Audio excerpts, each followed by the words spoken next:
ভারত দ্বিতীয় ইসরায়েল। ভারত দ্বিতীয় Israel. Israel থেকে তারা নিকৃষ্ট। ইসরায়েল যেমন পৃথিবীর শ্রেষ্ঠ নেতাদেরকে, মুসলিম নেতাদেরকে হত্যা করার জন্য যে ষড়যন্ত্র করে এবং সেই ষড়যন্ত্র তারা বাস্তবায়ন করে, ভারতও আমাদের বাংলাদেশের দেশপ্রেমিক আছে, দেশের বলন্দ কণ্ঠস্বর আছে, সে সুরকে থামিয়ে দেওয়ার জন্য তারা রয়ের মাধ্যমে বাংলাদেশে এখনও তারা অপশক্তি চালাচ্ছে, ষড়যন্ত্র চালাচ্ছে, সেভাবে তারা সেটা বাস্তবায়ন করছে।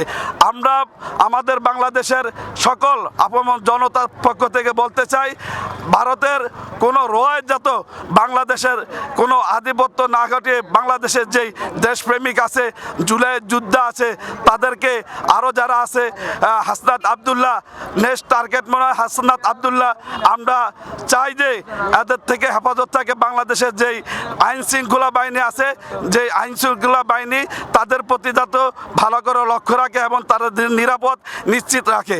এরপরও যদি কোনো হাদির সৈনিকরা আবারও সন্ত্রাসীর গুলিতে, দেশদ্রোহীর গুলিতে, দেশীয় সন্ত্রাসীদের গুলিতে, ভারতের যে শত্রু আছে তাদের গুলিতে যদি আমাদের দেশপ্রেমিক, আমাদের জুলাই যোদ্ধা, আমাদের দেশপ্রেমিক আরও কেউ যদি এদের কিরিনাকে সম্মুখীন হয়, হত্যা হয়, তাহলে এরা বাংলাদেশের মানুষ মেনে নিবে না।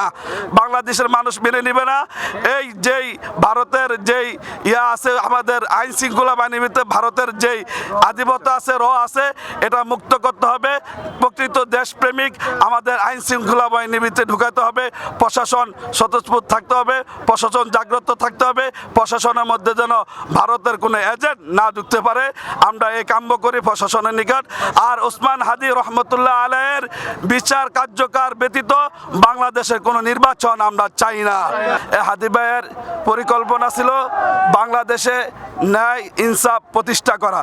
সে সংসদে গিয়ে ন্যায় ইনসাফ প্রতিষ্ঠার এই থিওরিতে সে কাজ করছে।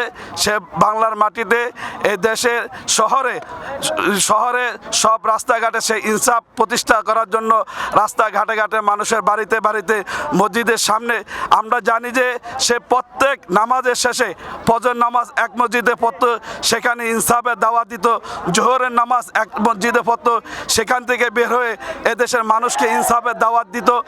আসর নামাজ এক মসজিদে পড়তো, সেখানেও বের হয়ে তার নির্বাচনী প্রচারণার প্রথমেই সেই ভাষণ দিত, ইনসাফের ভাষণ।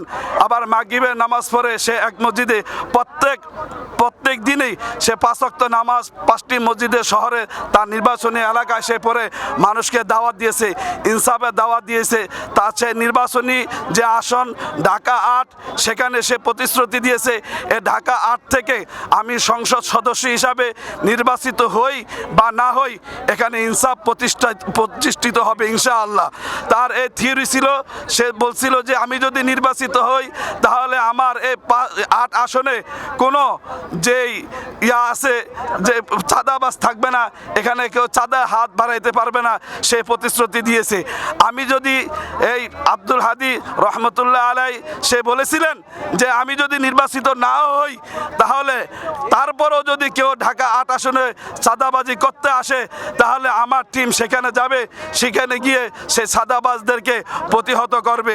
সে একজন প্রকৃত দেশপ্রেমিক, সে একজন দেশের প্রকৃত সৈনিক। আমরা চাই হাদি ভাইয়ের যে ইনসাফের যে লড়াই ছিল, সে ইনসাফের প্রতিষ্ঠার জন্য যে চেষ্টা করেছে, আমরা তার সেই চেষ্টা ইনশাল্লাহ পূরণ করার চেষ্টা করব। আমরা ইনসাফ ভিত্তিক একটা রাষ্ট্র প্রতিষ্ঠা করার জন্য সবার জায়গা থেকে হাদি হয়ে যাবে ইনশাআল্লাহ। এই প্রতিশ্রুতি নিয়ে আমরা সামনে অগ্রসর হব।